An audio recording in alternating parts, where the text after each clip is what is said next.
ఎదగడం చాలా easy. So అలా బర్నింగ్ ఉన్న వాళ్ళు, ఎదిగిన వాళ్ళని నేను చూపిస్తాను. చూడండి ఒకసారి, చూడండి. Burning fire in you, Gautam Bali గారు. బాలి గారికి ఒక ఫైర్ ఉంది. బాలి గారి స్టోరీ చాలామంది తెలియదు, నేను చెప్తాను. బాలి గారు వేరే కంపెనీలో సీఈఓగా పనిచేసినప్పుడు తను కూడా మనకులాగే శాలరీగా పనిచేస్తాడు. ఎంప్లాయీస్ ఎంతమంది ఉన్నారు? తను కూడా ఒక ఎంప్లాయీ. అక్కడ విధి విధానాలు నచ్చక చాలామంది డిస్ట్రిబ్యూటర్లు ఇబ్బంది పడుతుంటే వాళ్ళ బాధ చూడలేక మేనేజ్మెంట్తో చెప్తే మేనేజ్మెంట్, నువ్వు ఎంప్లాయీ, నేను బాస్ని అని చెప్పారు. సో బయటకు వచ్చేసారు. వచ్చి నేర్చుకున్నారు. వచ్చి ఏం చేశారు? అక్కడ నేర్చుకొని ప్రతి పాయింట్ నోట్ చేసుకున్నారు. దగ్గర అంటే సుమారుగా 186 పాయింట్స్ ఎన్నో నోట్ చేసుకున్నారు. ఆ అంకె నేను మర్చిపోయాను. ఫస్ట్ నెగిటివ్ని రాసుకున్నారు.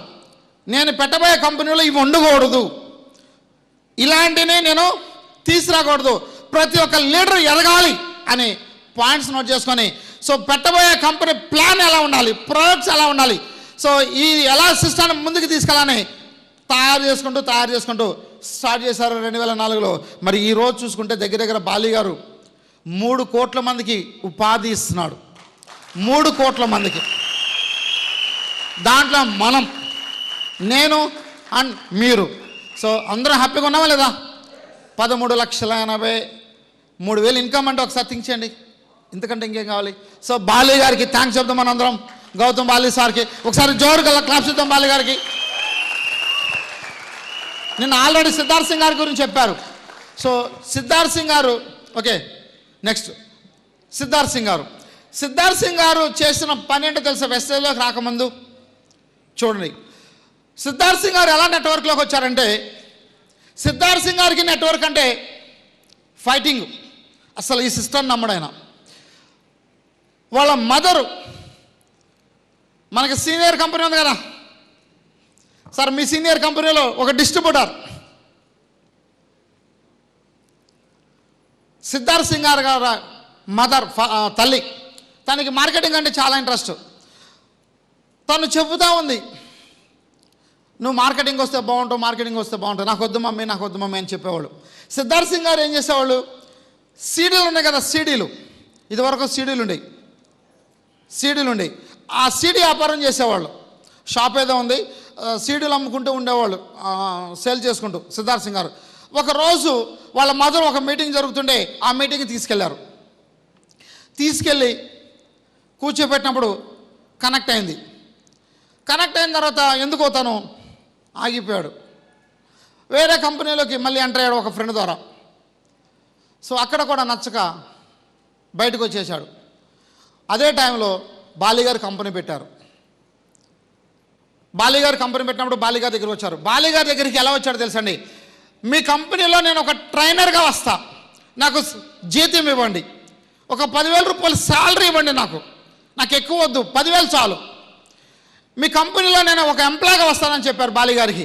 బాలి గారు ఏమన్నారంటే, నువ్వు ఎంప్లాయ్గా కాదు, నిన్ను ఒక డిస్ట్రిబ్యూటర్గా నేను తీసుకుంటాను, నువ్వు ఎంప్లాయ్ లాగానే పని చేయి, నిన్ను నేను డిస్ట్రిబ్యూటర్గా తీసుకుంటానని ఐడియా వేసి, బాలి గారు నువ్వు డిస్ట్రిబ్యూటర్ లాగా పనిచేయి, నువ్వు ఎంప్లాయ్గా పనిచేయి, నేను డిస్ట్రిబ్యూటర్ లాగా నీకు ఐడియా ఇస్తాను అని తను అలాగే వర్క్ చేయమన్నాడు.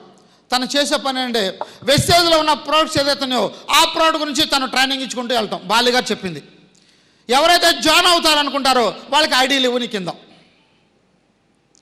అలా నువ్వు ఒక ఎంప్లాయ్ లాగానే చేసుకుంటూ రా అని చెప్పారు. ఫస్ట్ 10,000 కోసం వచ్చిన వ్యక్తి సిద్ధార్థ్ సింగ్ గారు just 6 months, maybe 6 or 7 months అంతే, కంప్లీట్ అయ్యే టయానికి 1,00,000 పైన కొట్టిన వ్యక్తి ఫస్ట్ సిద్ధార్థ్ సింగ్ గారు.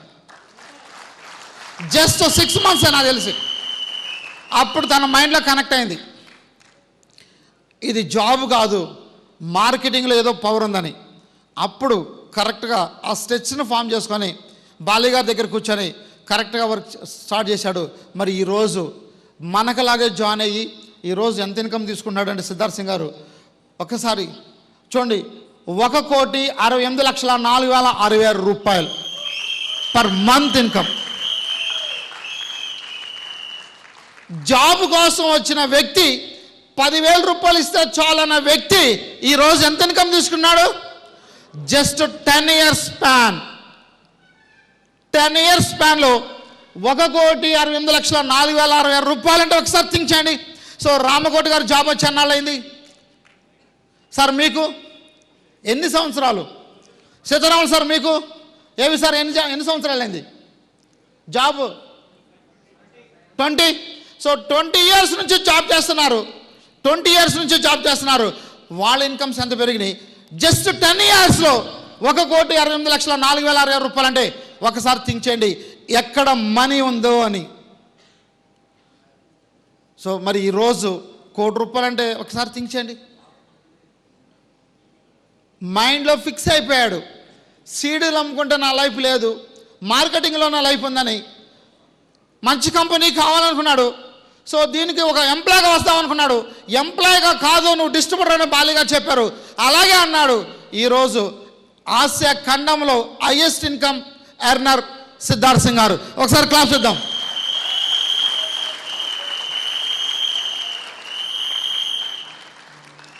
నెక్స్ట్ సుబ్బయ్య శెట్టి గారి గురించి ఆల్రెడీ తెలుసు.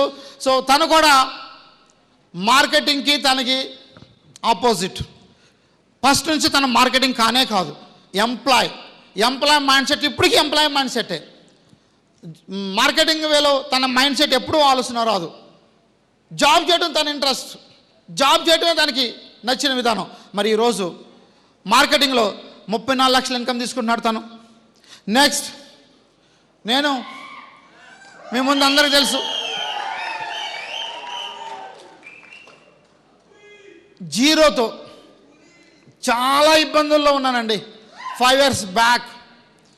ఎలాంటి ఇబ్బంది అంటే ఇదే ఖమ్మం రావడానికి ఛార్జీలకి ఇబ్బంది పడిన రోజులు ఉన్నాయండి. ఎందుకు? బుల్లెట్ రాము, శరత్ స్టార్టింగ్లో, తర్వాత ఇంకా 2-3 ఉన్నారు. అప్పుడు ఏవి సారు, సీతారామన్ సార్ లేరు. ఎవరు ఇంకా కొంతమంది ఉన్నారు లీడర్స్. సో వచ్చినప్పుడు వాళ్ళతో టీ తాగడానికి కూడా మనీ లేవండి. బస్సు దిగి మీటింగ్ చెప్పుకొని వెంటనే బస్సు ఎక్కి మళ్ళీ కామ్కి వెళ్ళిపోయామని. టీ తాగాలని వాటర్ ప్యాకెట్ కొనడానికి కూడా దగ్గర మనీ లేవంటే అర్థం చేసుకోండి. సో అలాంటి సిచ్యువేషన్లో నేను వచ్చి మైండ్ని మార్చుకున్నాను, ఎదగాలని తపనతో వర్క్ చేశాను. సాక్రిఫైస్ అంటారు కదా, ఫ్యామిలీకి ఏ టైంలో వస్తానో ఎలా తిరుగుతానో నన్ను పట్టించుకోవద్దు. ఫంక్షన్లు ఉన్నాయా చూసుకో, స్కూల్కి వెళ్ళి పిల్లలకి నువ్వే చూసుకో. టోటల్ ఏదైతే ఉన్నాయో అవన్నీ నాకు సంబంధం లేదు. ఎదగాలనే తపన మైండ్లో ఏమి లేదని కష్టపడుకుంటూ వచ్చాను. ఈరోజు 13,83,000. ఈ రెండుకి 25